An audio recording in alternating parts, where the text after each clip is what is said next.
Do the whole bit where I go, no, it wasn't really good enough, I'm going to go off and I want you to introduce myself again, and then you'll give me, but I don't have to do it. That was very good. Welcome, ladies and gentlemen, one and all, children of all ages, to the Comedy Society. Hillary's term? Michaelmas term? What term are we in?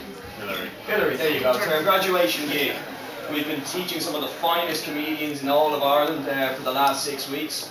But before they get here, we're going to show you these guys. Hey! Junkies, man!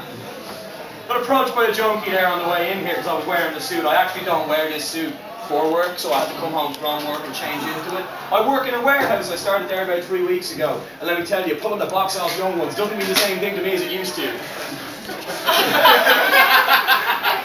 I'm going to tell you something. If I ever tell you a joke and it doesn't quite land the way I think it should, and I want you to know that it was supposed to be funny, I'm going to give it one of these. For those of you not in the business, that's the comedy lean. Commence laughter at that point, or I might die inside. Junkies, ladies and gentlemen, junkies. They forget the end of a sentence while they're still in the middle of a sentence.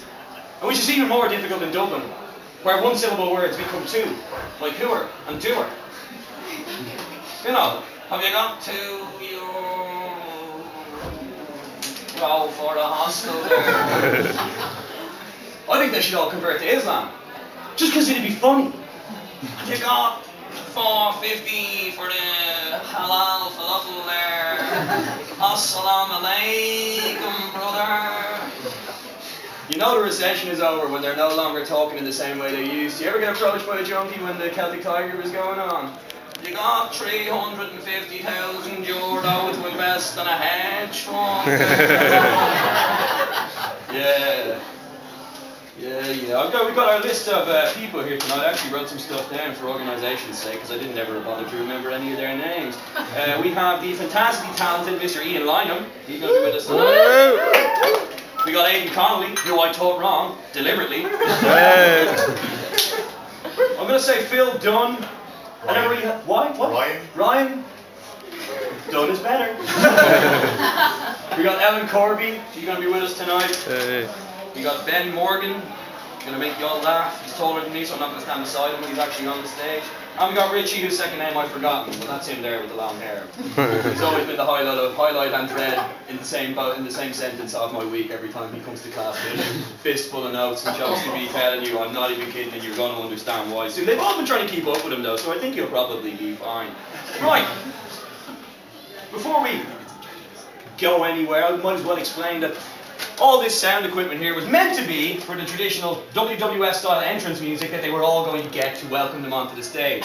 But James there forgot to bring the right connecting cables, and now it's just a big heavy lump we have to carry around. So, in order to make up for that, I'm going to need all of you here, all 23 of you, to make the noise of at least 25 people when welcoming to the stage Mr. Ian Delano Lynam.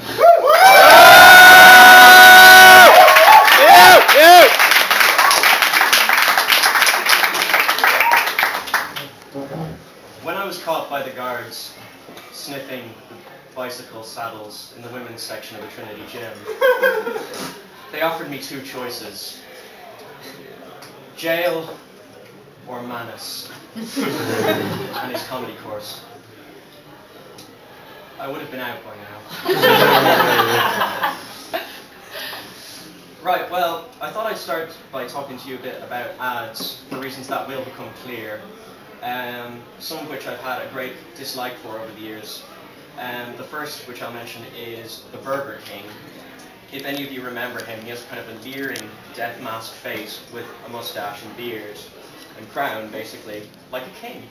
And I've always found him kind of chilling and nightmarish, and I even think that Paranormal Activity would be far more horrifying if he just phased in at the end of the movie. Have it your way. The Sugar Puff Monster is another one, if any of you remember him. Kind of a big, yellow, hairy, barely sentient man-child eating cereal. If I wanted to see that, I'd just go to DIT.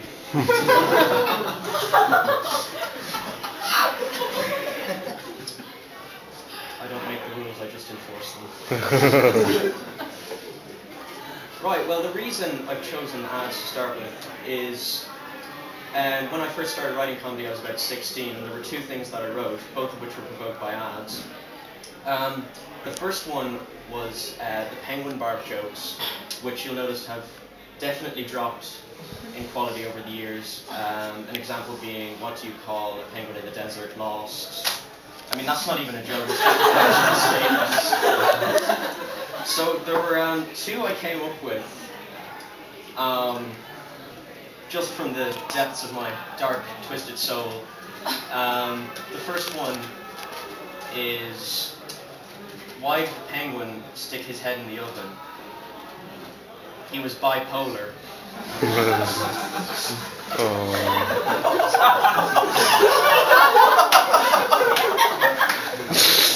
The second one was, what do you call the double rape homicide of two penguin prostitutes in 1969? A cold case. The second one was in response to a Coca-Cola ad. You probably saw this when you were doing your junior cert / transition year.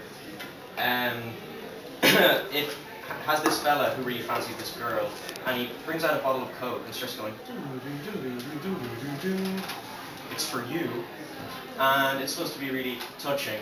The script I wrote in response to that as an idea for a YouTube video involved the girl being given the Coke bottle, opening it, going, hello? Yes, this is Mary. It spread to her what? Inoperable, you say? Oh, how long does she have left? I'll be right over.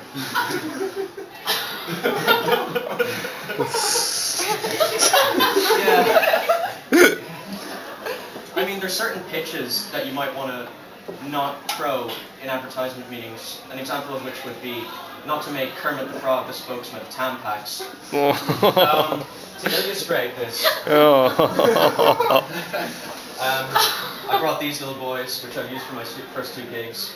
They're crushed pretty badly now, beyond recognition. This is legitimately one of the saddest things I've ever seen, and I've been to Calcutta. I'm telling the truth. Alright, I mean, like, for example, if we just look at the application methods, you know, it's not easy having a uterus. Let's tell you how to insert your tampon. Before you start, relax and take your time. If you are tense, your muscles will tighten up. Read the instructions first, then put the leaflet down.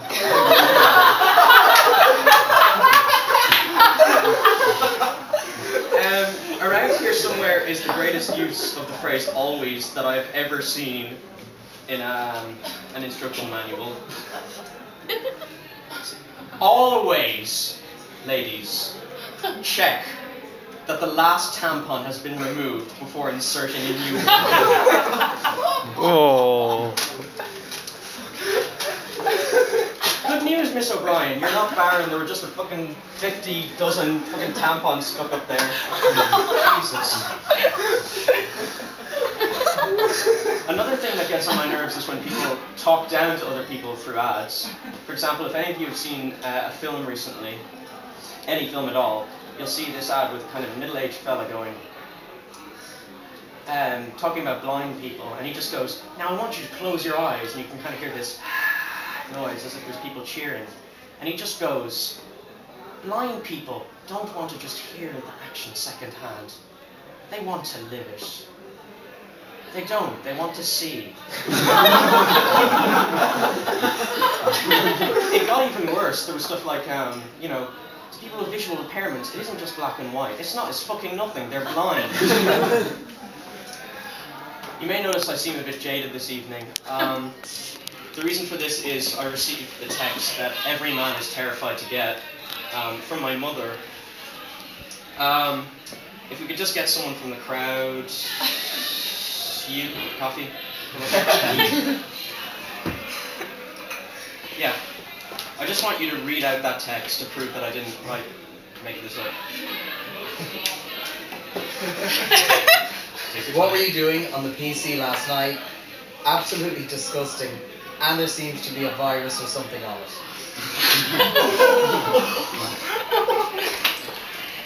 Give him a hand. Hey. Thank you for your help.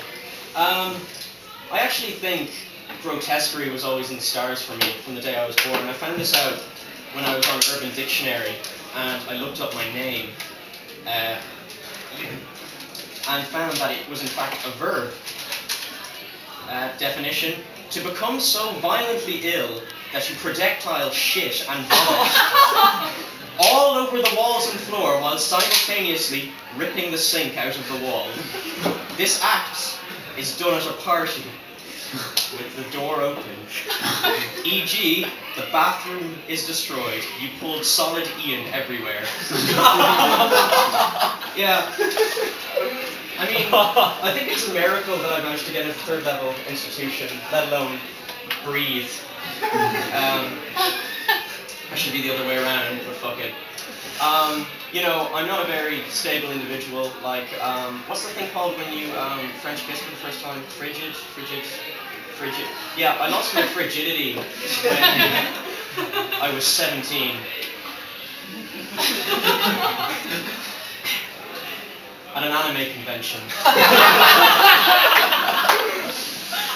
I really wish I could say that's just for the acts. It's not. I mean, I'm really bad at that kind of thing with talking to girls. I mean, miraculously, when I was with my now ex-girlfriend, the other week, we were making out on the couch, and her head was dipping over the edge of the couch. And she said, listen, can I just move up a bit? My head's drooping over the couch, it's starting to hurt a bit. And I said, oh yeah, that's how the Elephant Man died. Because nothing, ladies and gentlemen, turns the romance on quite like recounting the tragic death of a deformed Victorian gent asphyxiating over the weight of his own freakishly deformed head.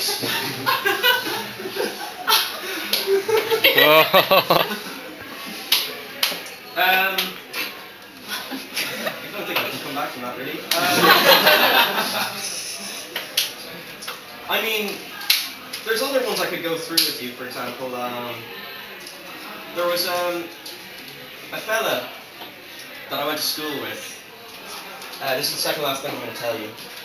And he was going out with this Russian-American girl who I can't name for reasons that will become apparent. When he was in transition year, this guy came on to his girlfriend and he punched the guy in the stomach, causing him to vomit. And the next day, he was just back on talking terms with the guy. He was even setting him up with this girl. I was very confused about this, and I asked why he was doing that, and he got very evasive about it. It's only recently that he told me the reason he tried to set the two up is that the girl had a condition which meant that she couldn't control when her bladder emptied. Yeah.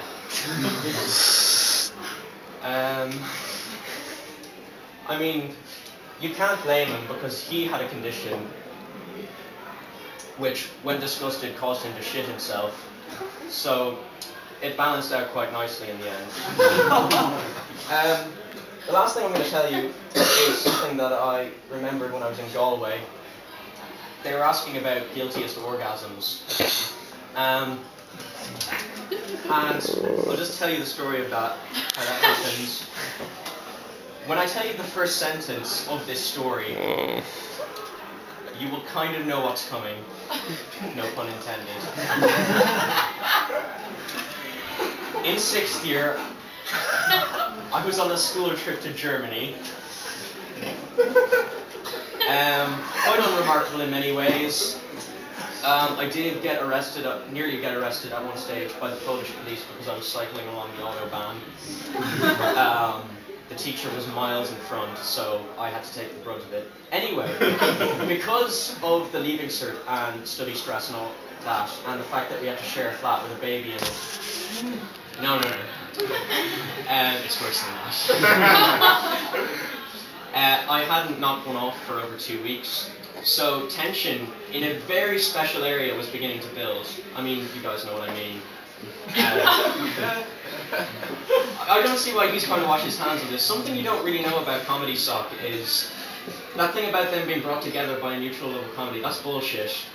It was because they were all into autoerotic asphyxiation. Each needed an extra to tighten the belt for them, make sure that the other one hadn't died. They could then dress it up and look like a suicide to preserve dignity.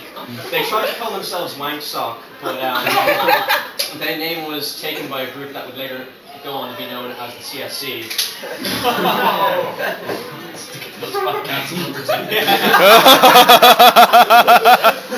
That joke has absolutely nothing to do with the fact that I'm an avid member of Sci-Fi Soc. Anyway, I decided when next place we get to, I will do what needs to be done. I will make the bald man cry, whatever you want to call it. Make the fat lady sing. I don't give a shit. Anyway, the next place we went to, some of the history buffs in the room may know this, was a place called Bonzi. For those of you who don't know, it was the place where the Holocaust was planned, also serves as a Holocaust memorial, and has a very well-stocked restroom. So, yeah. Now, I just feel I need to make clear at this point, I was masturbating in that restroom, but not to the Holocaust. Okay, I didn't have a scenario in mind, oh, bladder. These striped uniforms are so scratchy. Oh. Or too soon. Now, some of you may think that that was a bit of a dodgy move on my part. Maybe even, dare I say, a tad offensive. But I feel I need to make clear, the Nazis were very big on repressing people's natural urges and, forcing them to internalize those urges. So, in many ways, me wanking in that restroom was the best way that I could pay tribute to those people who died, in any way, shape, or form. And if you don't believe that, you're a racist. Thank you, good night.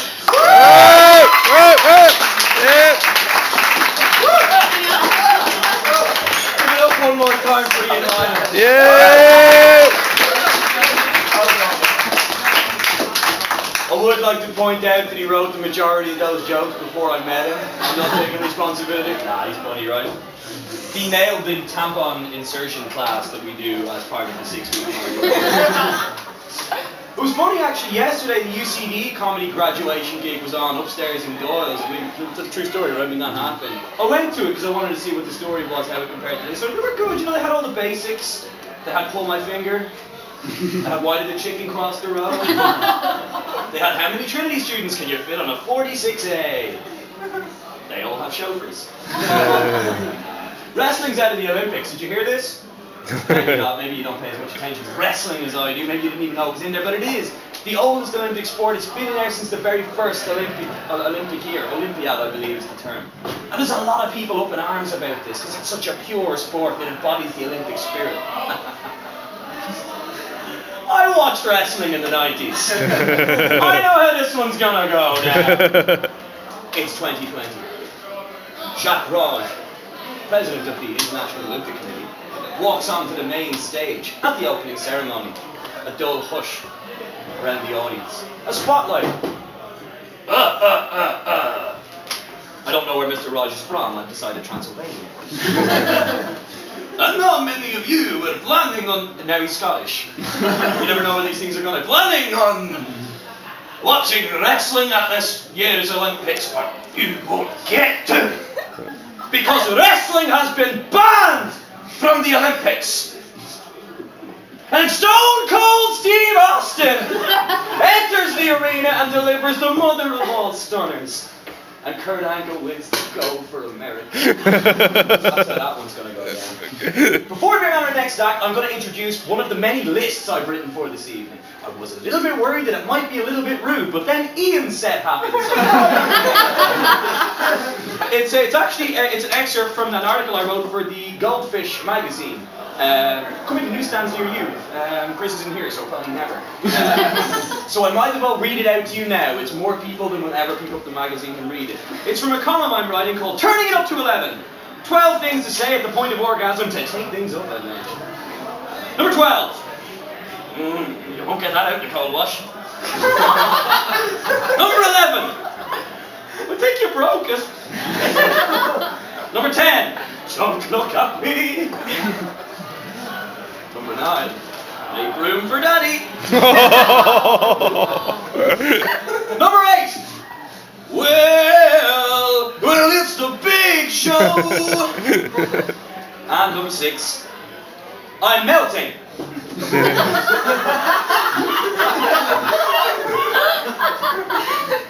Ladies and gentlemen, I'd like to introduce you to a very dear friend of mine and a man who I did not in fact teach wrong just for fun. I taught him wrong for malice and malintent.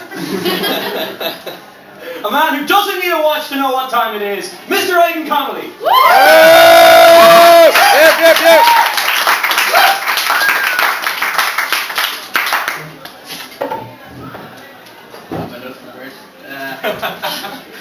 Wrong way. Okay. Let's start, Aidan. Right. So I'm not going to use the microphone because there's no point. I've known Manus for about 3 or 4 years now, and I decided to do this comedy show because he was like, "Hey, there's still places, and I'm getting paid, and fuck it." But Tell them this was being voluntary. oh really? Well, fuck it. It's out there now. But yeah, so we've known each other for a couple of years, so I'm not going to do like an introduction to Manus guy that some other people are going to do. But I was kind of worried about doing the show tonight, and I was talking to Manus beforehand, and I was like, man, what if I'm just not good? I mean, like, what if I'm just not feeling the set, and I don't really want to do this, or like things just don't come out right? He said, Aidan, look. Best bit of advice I've ever gotten from Manus. He said, Aidan, it doesn't apply to tonight, but if you ever think you're going to do a bad gig, ask for payment up front. My name is Aidan, and I have at one point been described as a cross between a substitute teacher and a chubby Peter Pan. It's the genes, I think.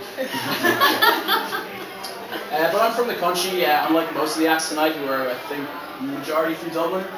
To give you an idea, like most places have family trees. Where I'm from, we have family circles.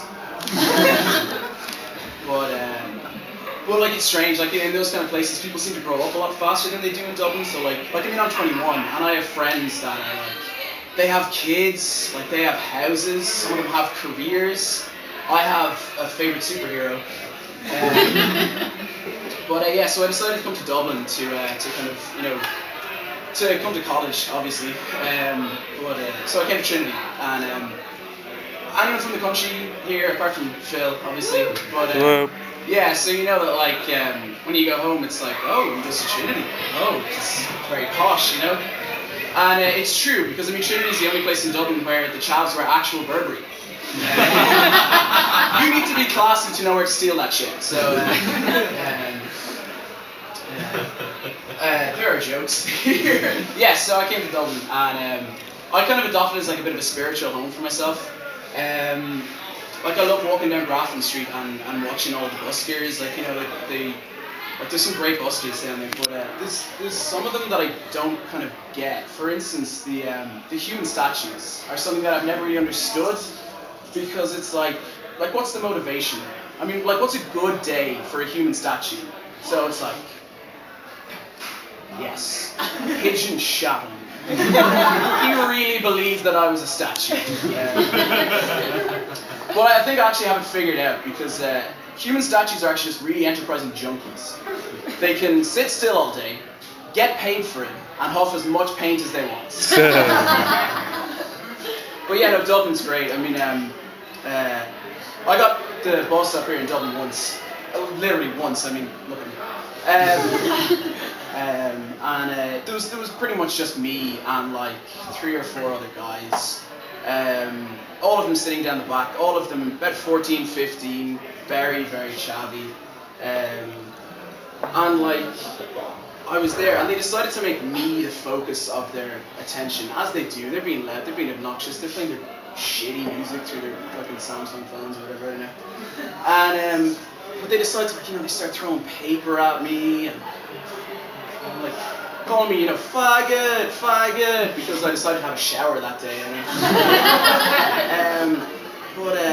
Like they say that homophobia is often caused by repressed feelings of homosexuality, and I don't know if this was a Freudian slip, but the head knacker. We're allowed to be not PC, right? Too late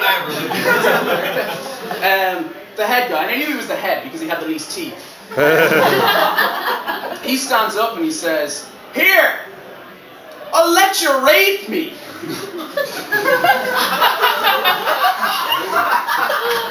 And it completely caught me off guard. I didn't know what to do because it's just a contradiction. I'll let you rape me. I mean, I don't understand it, but luckily enough, I had my balaclava, so we were all happy in the end.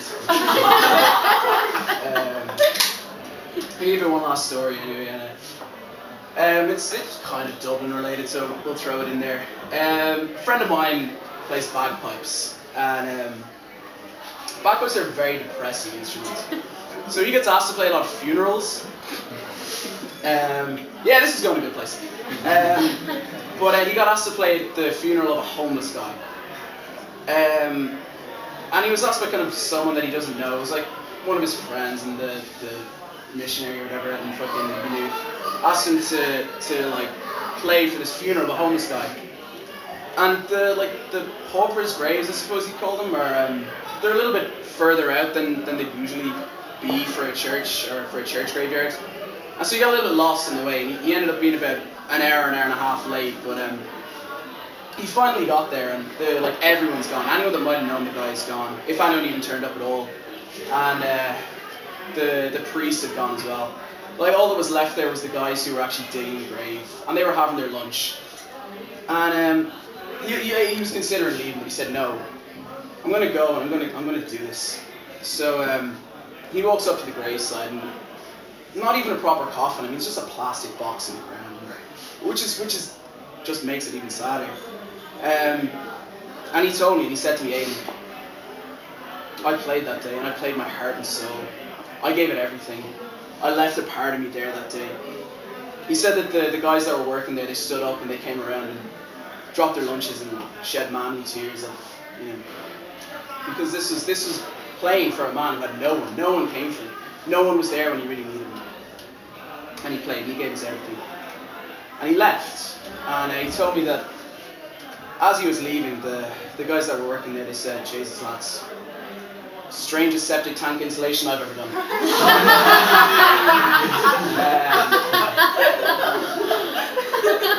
Because I don't have a proper link, I'm just going to pick up the ukulele and start talking about it, because I'm going to do a song, because that's just what's going to happen tonight. Back the other way. I can read it out to you if you like. No, that's fine. Keep them waiting, I actually stole this from a miniature Elvis impersonator. There's an unwritten rule in musical comedy that the smaller your instrument is, the funnier it is, which is also true for sex. This is a song that I wrote because as an Irish man, we all know that it's hard to go and talk to women, and sometimes it's just easier to have a bit of song to kind of back it up. So yeah, I'm just gonna get right into it. I'm gonna have my notes right here because I wrote this in a couple of hours, the night before last, so I may forget the words, but that's just gonna be part of the fun. So, really wish there's some backing music to get into this, but fuck it. Let's give him a drum roll, will we? Hey! That doesn't help. The ukule's very quiet. Let's not do that. So it's a guy going up to his lady friend to ask her in. So, we've been friends for quite some time. There's something I need to say. That wasn't right. I'm saying this with a rhyme, cause there's no other way. Hold on a second, you asking me out? No. Cause like that would be really, really weird. Yeah, no, I think we should be friends with benefits. Don't want to do any dinner, I just want to see your tits, yes, friends with benefits. Ah, fuck. Right. Totally planned. At least I'm nothing. Let's be buddies in bed. Don't talk about our feelings, let's just give each other head. That one didn't land. Relationships aren't easy. This I know. Don't mean to be sleazy, but let's give this a go. This went better in rehearsal. No, it didn't. Thank you, Manus. It'll all work out better in the end. I was only using you to get closer to your friends. We can touch each other's parts without involving. Fuck, this didn't work at all, did it? Each other's hearts. Hearts rhymes with hearts. Yes, it does. Anyway. Fuck, where do we go from here? Big finale. I fucked this up so badly, but let's give it a go anyway. Don't tell me. So let's be pals that fuck. If this works out, we won't believe our luck. So let's fuck it.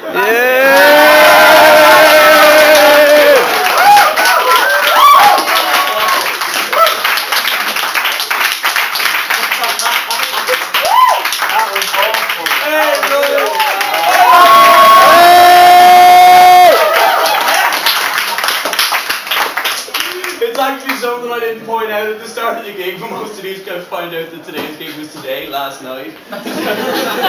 It was scheduled for next week. Hence everyone has notes. Probably should have given the guys the benefit of saying that before they went up. They'd have laughed more at that anyway. It's Oh, I fine, gotta yeah. tell you, brother, that was emotional.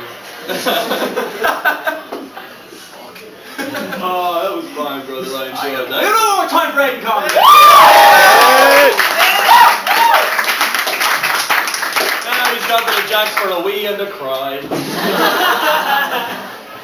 When I first met our next act, I gave him a piece of advice. I wrote it down so I wouldn't forget it. Interesting segue into using my notes. How about that one? Follow your dreams! Work hard! Reach for the sky! Let your conscience be your guide. And never, even in the face of insurmountable odds, give up on your dreams. Unless you're Hitler. If you're Hitler, chill the fuck out. Stay on the couch. Paint a picture. Before we bring on our next act, I'm going to tell you the end of my list. I know you were thinking, God, you can't just stop at number 6. And I won't. Number 6. I can't count. Goal! Things to say at the point of orgasm to take things up a notch in case we've forgotten. Number 5. Legislate for the X case now.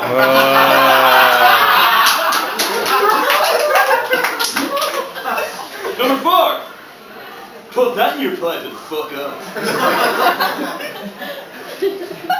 What turns out to actually be number 2. Winston Churchill. And finally, ladies and gentlemen, number 1, and I do need a drum roll for this, and right after this one, I'm going to introduce our next act, so give us a bit of energy. Number 1 thing to say at the point of orgasm to kick things up a notch. Climax coming across the nation! Well, I know, ladies and gentlemen, please welcome the multi-talented Mr. Phillip Ryan!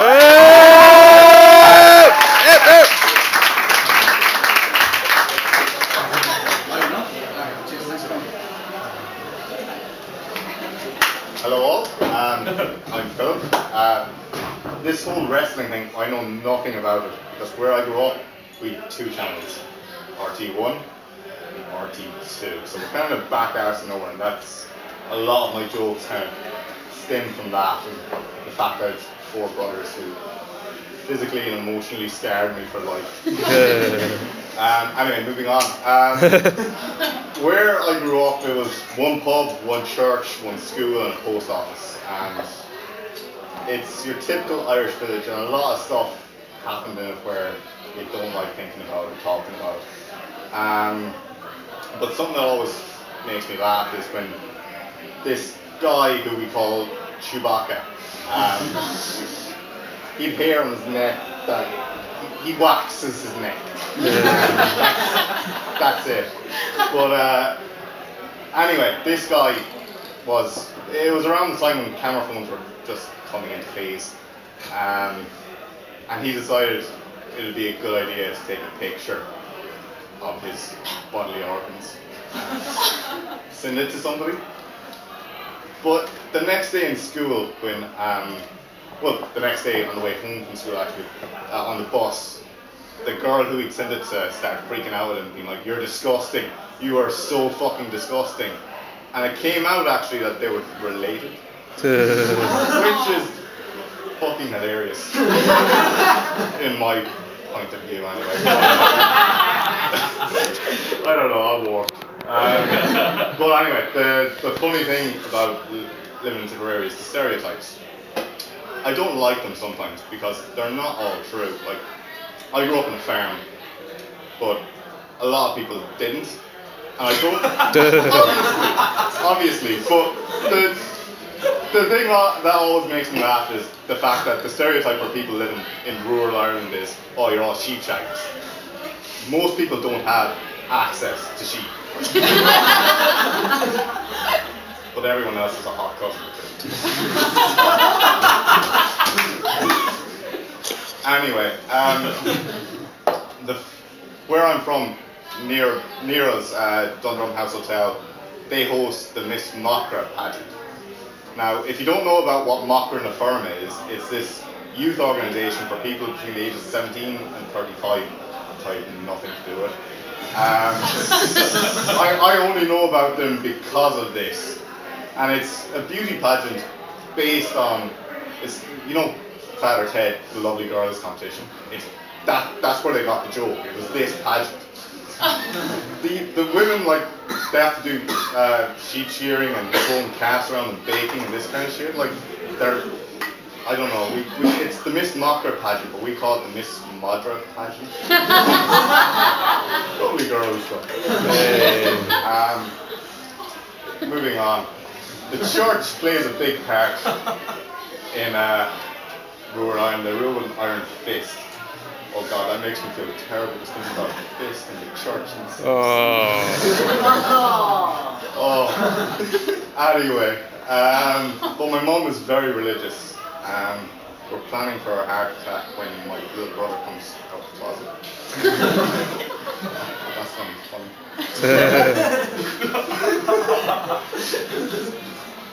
But yeah, she has the priest around a lot trying to exercise the gay out. It's not working. It's not working.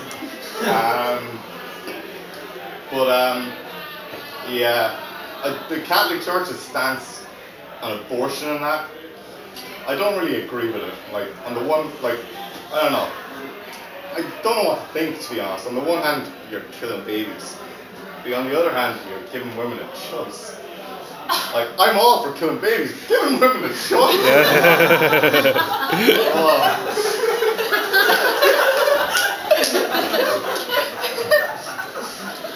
Yeah. Oh, why can't you pull and abort a baby? Because it wasn't born yesterday.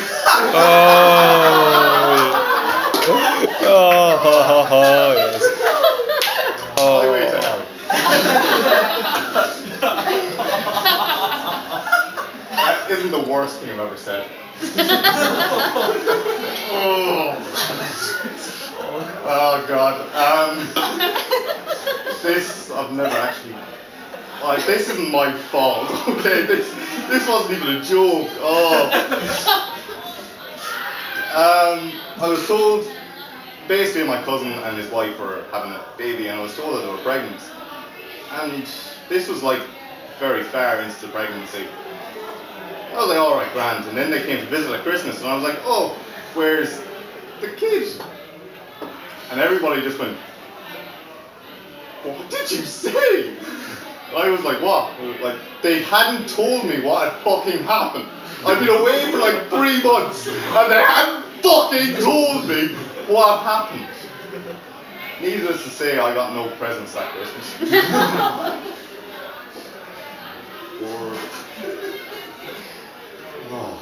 Oh. Well, you can figure that out for yourselves. But yeah. Good people. Oh yeah. North Korea. I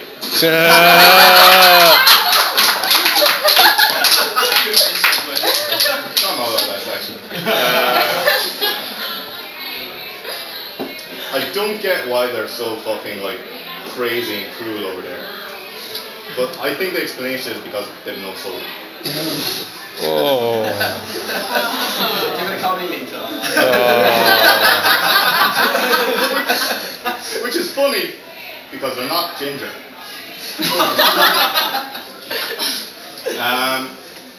Very quickly.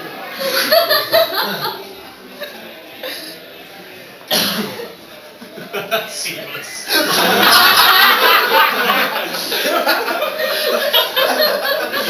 Oh god. This definitely. Oh, I think I'll call it a day about it.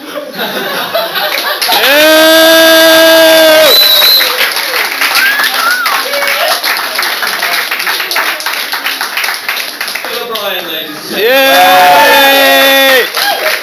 Yay! I think it's so cute because Phillip remembered like one part of the trick I taught him about reading notes, which was to just pretend to be going over and having a drink, but he forgot the other massive part of don't have it be this side. Or on tampons. But Phillip raises a good point though. I mean, my mom's definitely going to have a heart attack when my little sister comes out of the closet. Because you've had her locked in there for 5 years. I don't think she's dead. Nonetheless, I know you're looking forward to it. It's not quite as bad as actually it's way worse. This consists of 3 parts. The first part is words we don't have that we should. The second part is words that are more disgusting than they originally appeared. And the third is the rudest word that you can legally say to a policeman. I'll count down to that one, okay? Words we don't have that we should. Scudder gutted. Scudder gutted. A hangover that is located entirely in this region. Don't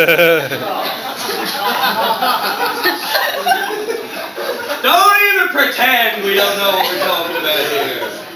Blood in the underpants time, that kind of thing. Yeah. Swangling! A mix of swinging and dangling. The soft, gentle, undulating motion that a man's parts make when he's walking around the gym in the nip. Particularly when that man is in his 80s. BenDoneGyms.com. Put that shit on the website, then that certainly works. Part 2, words that are more disgusting than they originally appeared. Childbearing. Seems normal enough, right? Childbearing hips, it's a fine thing to say. Not when you consider it as a definition of picking up a toddler and putting it in front of a bear.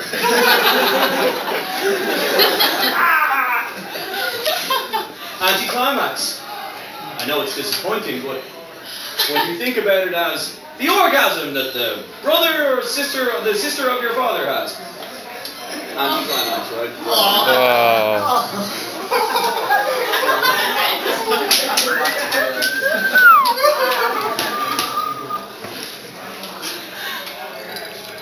The rudest word that you can legally say to a policeman. Cunt stubble. Oh yes. You can say it, try it. He'll be him. Move out of the way there now, there's a truck about to come in there, I need to get in and get my chips.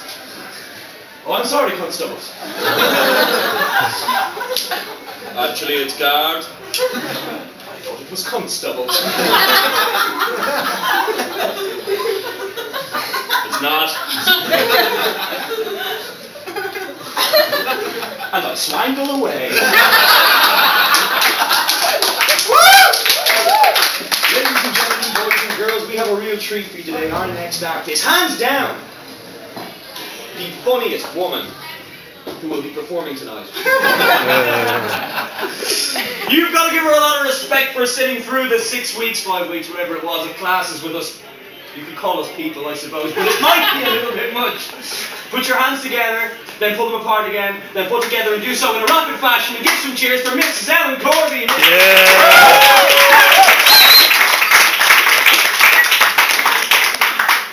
So I'm just playing the song that I had planned to come into in my head. She's a leader, you know, because I have almost all the parts that is required for that to apply to me.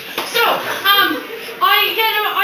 when I was first approached by Manus, well, I ran away because he had a balaclava and a 2x4.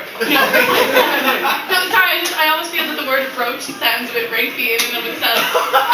So, again, when Manus first asked me about these classes, I was kind of thinking, oh, I already know, you know, because I'm going to be the only girl. And I've been the only girl in a lot of aspects of my life. I was the only girl who played the guitar in the Gaelic Fest. I was the only girl who ran for third helpings. I was the only girl who had to ask for size 9 ice skates at the ice skating rink. And I'm sorry, lads, the term, you know, big shoes means big something else. Not helpful for ladies at all. Massive vagina. Anyway. I'm kind of thinking, oh, you know, I'm going to be one of the lads again. And I don't mind being one of the lads, but it seems to sort of connote, like, you know, less sexual attraction. I don't really know why. Because I kind of, you know, I mean, I think I'm pretty much the same as any other lady. Sorry. So, yeah. But I thought, you know, wait, hang on a minute, I might be able to use this to my advantage. You know, because, I mean, let's face it, I joined comedy for the same reason that any girl joins comedy, to find a future husband. And yeah, you know, I'm kind of thinking, because, I'm not getting any younger, and in the 18th century, I would have had like 4 kids by now, and I only have like 3.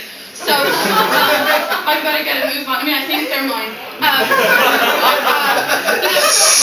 So I thought, you know, okay, oh yeah, I'll join. Okay, so I went along to my first class, and I'm kind of thinking, okay, great, you know, lads coming in, I'm the only girl kind of getting into this. And then I think, wait a minute, hang on, these are all attractive, intelligent, you know, entrepreneurial guys. Why are they in comedy class? Why do they need comedy? Is there something wrong? What does that make me? Oh my God, am I? Oh no, I'm one of the lads. No, I don't know. And, you know, they're all very attractive, and I don't think they've realised that I've actually chosen the partner of my future from their ranks. And I mean, I'm not going to tell you who he is, you know, because I don't want the first time he hears that I love him to be here in front of all of you. It wasn't what I was imagining, how, you know, telling someone that I was going to marry them to be. But all I'm going to say is that the names Alice and Manus Jr. sound lovely. You know, I mean, and like I'm just saying, you know, won't only be no pants Thursdays. Anyway.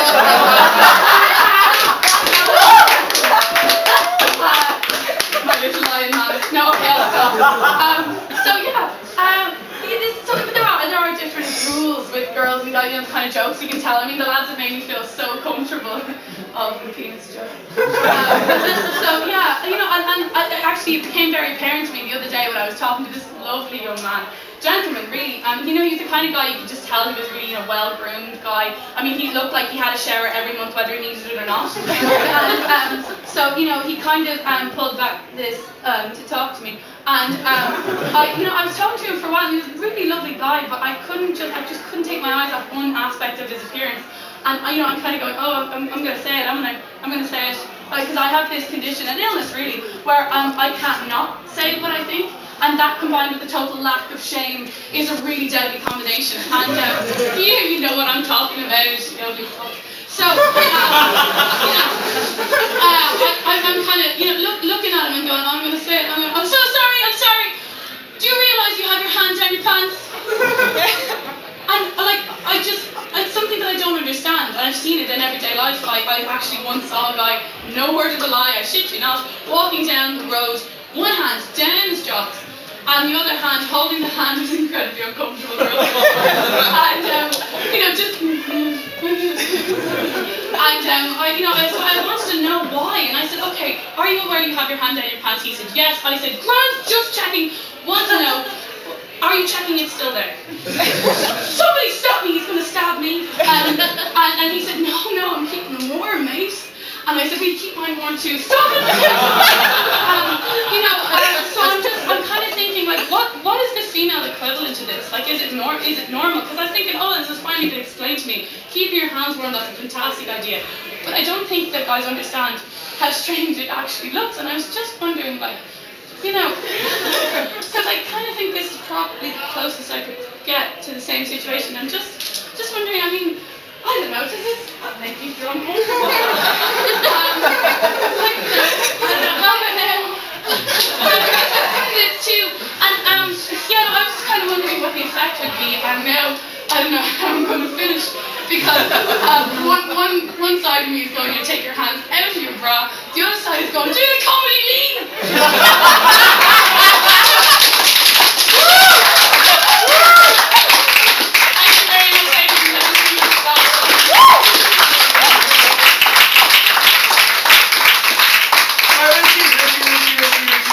Anyway, will you go to the bar? Mind yourself. 4 and you can have one, right? How about I just have all 4? I hope you fucking doesn't. I need this shit. You think this comes natural now? Oh, this comes courtesy of Dutch Goldilocks and the 3 beers.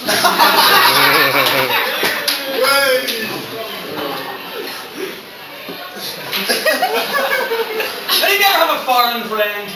And I don't just mean like English, I mean someone who's really relying on you to kind of teach them a little bit of the kind of nuances of the language. Maybe somebody you came over for Erasmus, maybe somebody you met at work.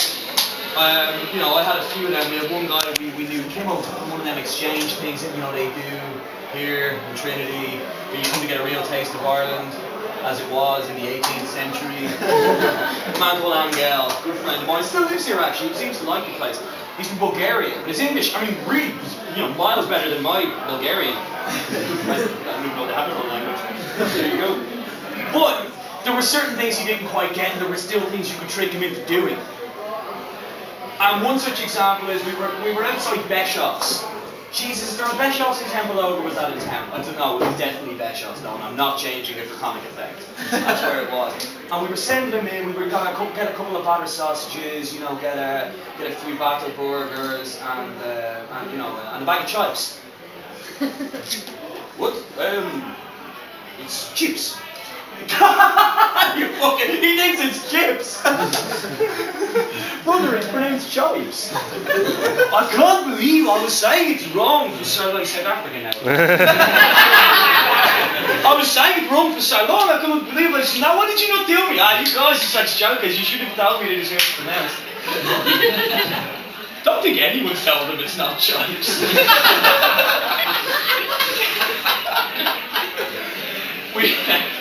We tried this one on Angel, but his English was too good, so we didn't get away with it. But who we did get away with it with was a couple of Polish lads who moved in next door to my mate Zach. They moved in, and really their English was basically pretty good, given that they'd been here maybe 2 months at most, and all that business. But we actually convinced them. So they were like, what does this word, gaff, what's this mean? It's like, it's like house. But that's a bit of a weird one. Most people in Dublin, that's a country term, most people in Dublin don't say gaff for house. They say lair.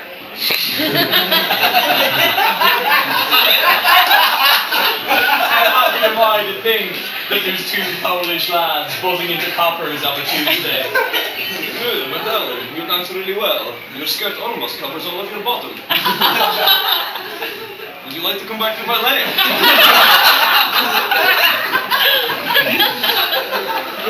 Ladies and gentlemen, our next act is a man who doesn't need a compass to know the way the wind blows.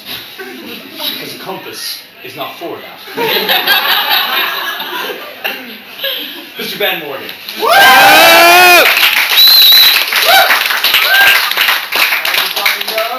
I'm absolutely breaking it right now. I'm visibly perspiring and I have very low self-esteem, ladies. I thought the acid would have kicked in by now and you'd all be sharks and trying to fuck each other. But no, I can do this. You might be noticing my hair. It does look like I tried to break up a fight between you two lawnmowers before going down the toilet duct. What we have here? Settling into college. Fucking in first year, it's fucking. It's hard settling in. There's some cool fucking things you notice though. Like fucking hours of entertainment is the graffiti in the fucking jacks. It's fucking brilliant. Like I've seen some fucking deadly things in there. And I started doing my own graffiti there with my semen. But I noticed there's this one piece of graffiti there. It was written it's in the blue jacks. I think it's the third last one on the left. And there's a quote there saying, some UCD student saying, I am a UCD student and I think that my monster shit epitomizes this place. Now, there's two things where you can tell that was definitely a UCD student. Number one, it was written in crayon. And number two, of course, nobody here Trinity has an arsehole. And toilets can be a fucking funny place. I'm going to tell you a story about being too drunk to fuck children. Not fucking children, but I'm addressing you as children. You need a chair for this.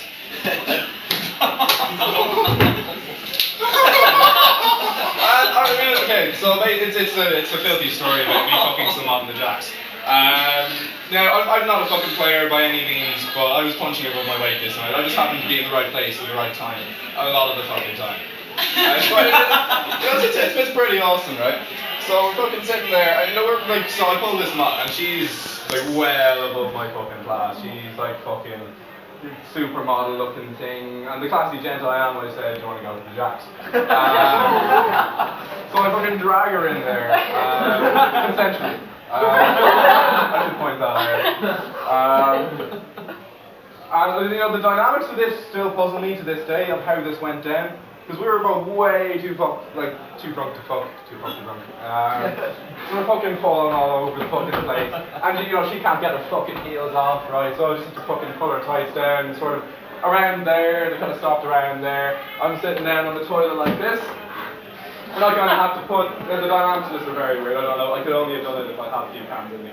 I just put my legs between hers, the tights are under here, and we're sitting here looking like the most horrible fucking seesaw you've ever seen in your life. I'm trying not to fucking drop her, but I do. And we're fucking shifting around and trying to fucking put everything there. It's like the most nasty game of Tetris you've ever seen in your fucking life.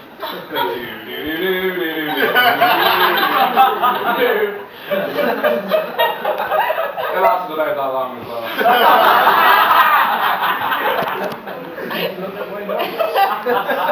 She had fucking, let's say she was a supermodel. Like she was fucking, really nice build. She had fucking skeleton exuding from herself, and so he was trying to fucking escape. And I'm sitting here, I'm a fucking child, and I'm just sort of like, very tempted to start slapping my dick off the ribcage and trying to play the xylophone. So I say I was very tempted to, I did. It's the most beautiful rendition of the Cucaracha you've ever heard in your fucking life. I'm fucking sitting, I'm kind of sitting there and I'm fucking, this is awful, and I fucking start shifting her as well, kind of eating away, and I'm still picking up bits of the fucking tinfoil, the Johnny out of my teeth, and bits of stale fucking tobacco. I can taste of fucking despair and my dick. But I imagine it tastes the exact same.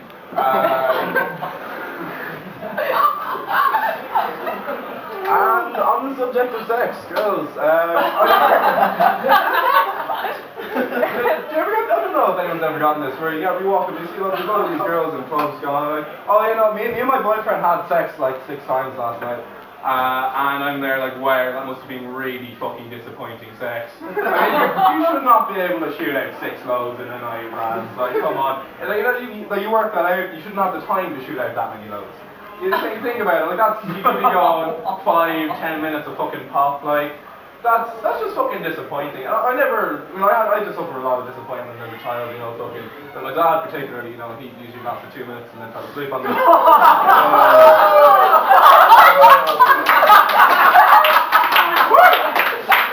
Anyway, aren't you talking about college? One thing that kind of pisses the fuck out of me about college is it's like, you send them symposiums, right? Does anyone know what the definition of symposium is? Does anyone know what it means? Anyone in the audience? Yeah, you. And now only we're drinking coffee. Yeah, to drink together. It's what it used to be where fucking, Socrates and Aristotle usually just basically get pissed and listen to music and poetry. A festival essentially sounds fucking deadly. But it's not. It's not today anyway. You have like fucking, nowadays it's fucking, they leave the wine receptions to the end just to fucking add insult to injury. And it's a load of boring fucking academics shiting on about the most depressing fucking crap you've ever heard in your life. Like feminism. Not a symposium unless there are fucking professors doing lines off the arses of their PhD students. It is not a symposium unless Paddy fucking Pendergast is viciously fingering Ivana Bacik up against the fucking wall. And then Morgan, thanks very much.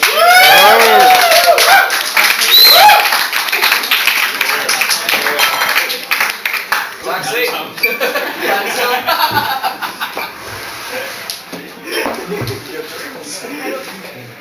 One more time. Yay!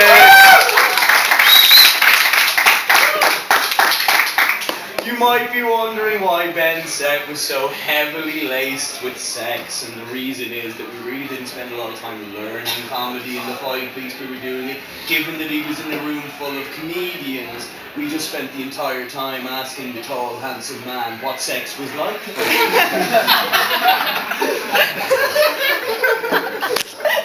And it's not that Ellen couldn't if she tried, it's just that most of her friends are comedians and we couldn't if we tried. And the very second he came out with the symposium thing, I'm like, 5, 4, 3, 2, Heather.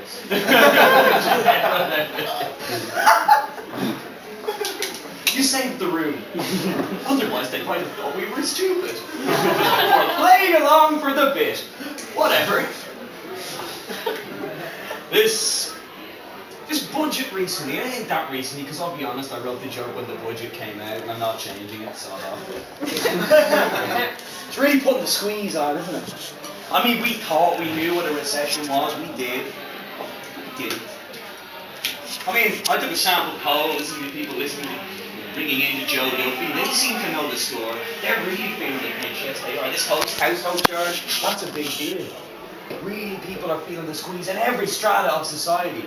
You'll notice the most interesting, to my mind, funny aspect of this, though, is with drug users. I mean, it's kind of fine if we're saying the guys who just smoke their weed, whatever. Instead of getting a panini for that place in Ramlet that they all used to go, they'll just, eat crunchy nut cornflakes in a sandwich and they're fine. The junkies, whatever. The heroin users, maybe they share needles a bit more. I don't know if the cost of needles is prohibitive, but the coke users, they're messed up. I was at a party last week and I saw a girl trying to do a line with a €2 coin. Man, you remember when you could go into a place and ask for a bruschetta and they knew what that meant? I went into London the other day. Approached the man at the deli and asked for a croissant. And he says, a what? I've had a croissant, please. A what? One of those. Oh, you mean a croissant? You posh cunt. I had to agree with him. Instead, I didn't even buy my croissant. I went over the road and got a baguette and a bag of chips.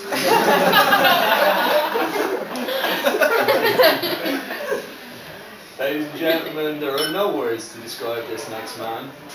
And I'm about to make a liar out of myself by describing him. He's made me laugh pretty much constantly since the start of our classes, and I'm sure he'll do the same for you. I don't know if he's nervous. I don't know if beneath his chest a titanium heart doesn't beat. But I want you to join me in welcoming either the next star of comedy or the next mental patient in Dundrum. Either the next Ross Noble or the next Raoul Moat. Mr. Richie O'Donohue.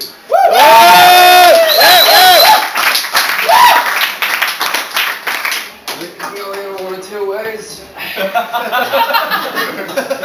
Just describe both of them. He's a big brother. Alex with ears, yeah? Which one is my candle? It doesn't matter. Alright, I suppose the joke just to start off with would be, how do you get a dog to stop humping your leg? Pick him up and suck his dick. Alright, so that's the level we got. I know, I'm actually going to start off talking about just kids these days, like fucking just how they're fucking instant gratification ways just with the internet. It's just actually kind of destroying them. Like, I mean, what happened to the days where you go down to the shop with all your mates, like, and you buy a whack load of glue, and then, like, you pick one of your friends, like, to pick it, sniff it, collapse in a bush, and then just throw stones at them all day. Very simple mindset. But no, there's too much choice now, because you have your fucking, like, you'd rather sit around and watch fucking Will Smith put your fucking camel toe in the face or something before fucking play the rock and sock and robots, or fucking sitting around on Facebook. Oh yeah, fucking Facebook. Sorry, I have to bring up Facebook because we all know that Facebook is a bit of a pain in the cunt, ladies and gentlemen. Cunt. See, I like that joke because, as Piers Morgan leaves an inquiry, and remember, never underestimate the power of a well-placed cunt. What happens with that is lean over. Oh God, I'm so thirsty. Oh yeah. Ooh yeah. Nailed it. Yeah. That was,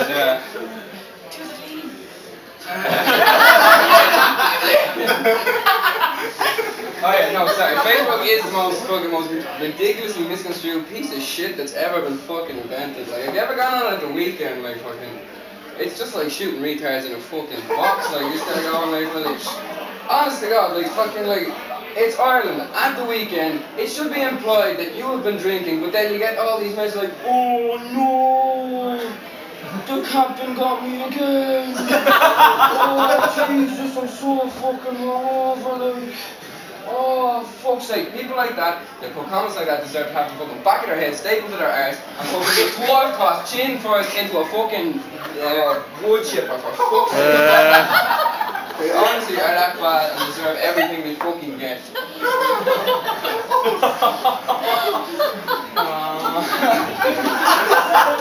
I don't care how hungover you are, I don't care who the fuck you are first. You actually are my friend, so that doesn't make sense. I don't care how hungover you are, I don't care how fucking how many friends you have, and I don't care how big your feet is, because she already said we all know what big feet is an indication of that.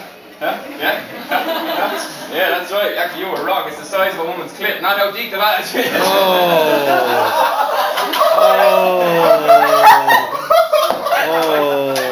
Remember that? No, in case you don't know the joke, apparently it's that the size of a man's feet is a barometer for the size of his wang, right? So fucking, if that was actually the case, like then every woman's ideal partner would just all automatically work for the circus, like, you fucking, like, you just see them like getting the fizz on, walking by a fucking tramp, like, just going, like, ooh, look at it, girl, check out the puppies on that, over there, ooh, that sucker's been busting right out of me, oh yeah. Oh Jesus. But anyway, if you plan on having sex with a tramp, just because he has a relatively fat set of size 13s, bear in mind you'll probably be left with a mild sense of enjoyment, but B, it'll be far overshadowed by the sense of unease at the fucking absolute dirt and disgrace from the act that's just happened. It's essentially like looking at the full Monty with unwashed cocks. Like, speaking of dicks, I tend to meet an awful lot of fuckers on the bus, and that's why I like to carry around as much ice as possible, just in case I finish a bottle of wine on the bus, so I can just piss it back in the bottle, put it on the seat in front, and then cool it down and wait for the next junkie flesh cunt to come along and fucking like basically just pick it up and think all his Christmases have come at once, and just the look on his face as he takes the first drink, and like as the penny drops, the utter unrest is fucking hilarious. It's like when you get caught masturbating, as opposed to like flapping around to try and cover yourself, like you just like soldier on, turn and shoot them a big old smile.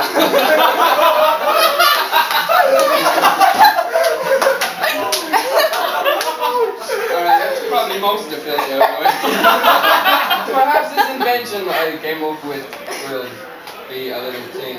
It's actually a washing powder, right? That after snorting a big whopper line, it makes you sweat, right? And then the detergent falls out through your pores, goes into your clothes, and it cleans your clothes. It'd be brilliant. Somebody invented that in Canada. I was actually thinking of what is this? A machine that would just like operate completely on semen. Actually, it'd be fucking brilliant. Like, like essentially, you'd have an unlimited supply of power, and it'd be fun to fill. Essentially, as fast as you can turn the crankshaft, like so. That's a perpetual motion machine right there.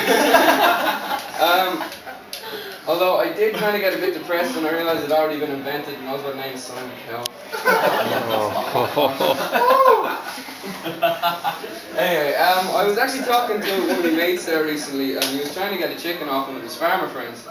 And not like illegally, like just trying asking him for one, like, but he doesn't. No, not these chickens, not got these chickens. There's more chickens, but they're killed full of bugs, like Jesus Christ, like. But no, apparently chickens have to be pumped full of antibiotics, just in case one of them just in case one gets sick, and so it doesn't spread the flu to the rest of the brood. And that kind of got me thinking: is that why people go running after chicken soup, like when they're all sick? And like also, like, is that why antibiotics aren't fighting the diseases that they've been created to destroy, like, as well, because of the €2 chicken fillet rolls? So yeah, Centra is responsible for our destruction. So just keep that in mind with the €2 chicken fillet rolls. But I do understand that Renaissance is going on. No, recession, like. So essentially, next time you're looking for some cheap medication, just waltz into Central, like frozen food oil, and just like fucking like. God, yeah! God,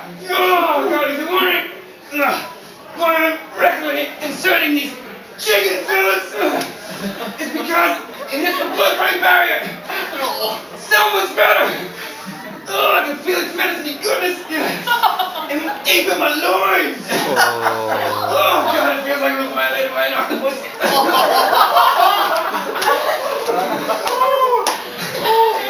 So, as you can tell from that last bit, I get a lot of ass. Wait, a lot of people understand, they all seem to have gone the same way, and it's fucking ridiculous. Like, well, like, hey, where are you? What are you doing? Where are you going to take us? So, like, okay, love, I don't actually care. I'm going to take your friend over there, I'm going to bring her home. You know what I'm going to do? I'm going to chop off her hands. You know what I'm going to do with them hands? I'm going to do it pickle them formaldehyde. Then I'm going to brush my hair with my 2 new hands.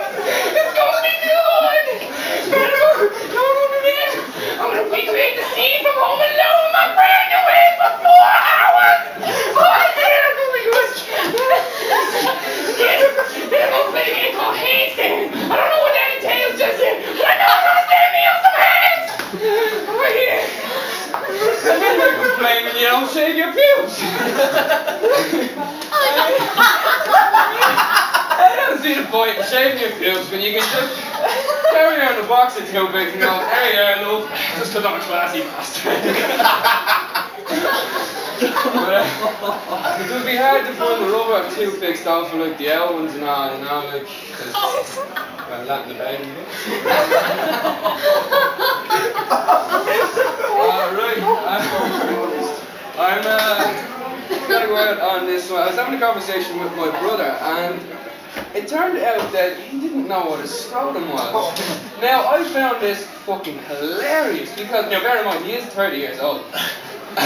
And, he didn't know, he thought for 30 long years that the shaft of his penis was actually his ball bag. So you can just imagine the sex scene there, and I'm like going like, oh yeah, lick me scrotum, fuck, you said lick me scrotum, what are you doing? Like, what are you talking about? I'm like, Jesus man, get closer, I'll make a real in the middle, like. Oh no!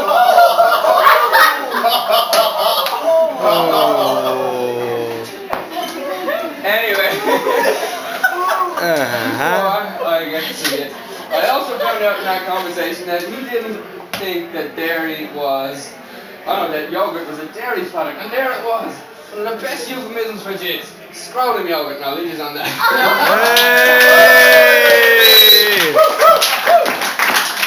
Alright. We all had fun here tonight. I think. Before we go, are there any parents in the room tonight? Maybe. I don't know why I look at like the two ladies in their 20s to see if they're We've got one. You are the only person in this room who will understand this. You're the only one who'll get how infuriating. How old are you? She understand it too. Because your child's that little bit of... You remember when they were like 2 or 3? You remember how logic just didn't apply? You remember how angry they could make you and how not okay it was to get angry sometimes in public? And how maybe occasionally something would just slip out that you wouldn't ever want anyone to hear you think, never mind say out loud. I think parents of children are the only people in this room that are going to understand the scene I'm about to describe to you. It was a Sunday morning. I think it was actually a Saturday. It was the day they were doing the protest outside the door, one of the many, for the Sativa or Savita case or whatever it was. They were doing that anyway. I remember that clearly because it's very important to the story. And the parents, they had the patience to say they did, but all I hear is this honking of a horn. It's going 90. I'm awake already, so it's not really a problem to me. I'm more curious than anything else. Open up the front door and I realise that it's from the car across the road. And there's a little 2-year-old kid. Maybe he's 3, I didn't cut off a leg and count the rings. He's gotten himself into that car. Yes, he has. Not only has he gotten himself into the car, but he has the keys too. And the doors are locked. Clever little bugger, am I right? Honking away, not a care in the world. You could offer him to go to Disneyland and he wouldn't move. He's happy there, he has a horn. And the more annoyed Mammy and Daddy are getting, the happier the little fucker. Up and down. And they try everything. I mean, God bless them. By the time I realised what had happened and went out, they'd already got to the point of begging and threatening. The begging was like, please come on, I'll give you sweets. The threatening was kind of like, there'll be no birthday party for you now if you don't come out of there, so there won't. And eventually, when about 3 or 4 of the different neighbouring houses had come out, really the racket was just annoying them.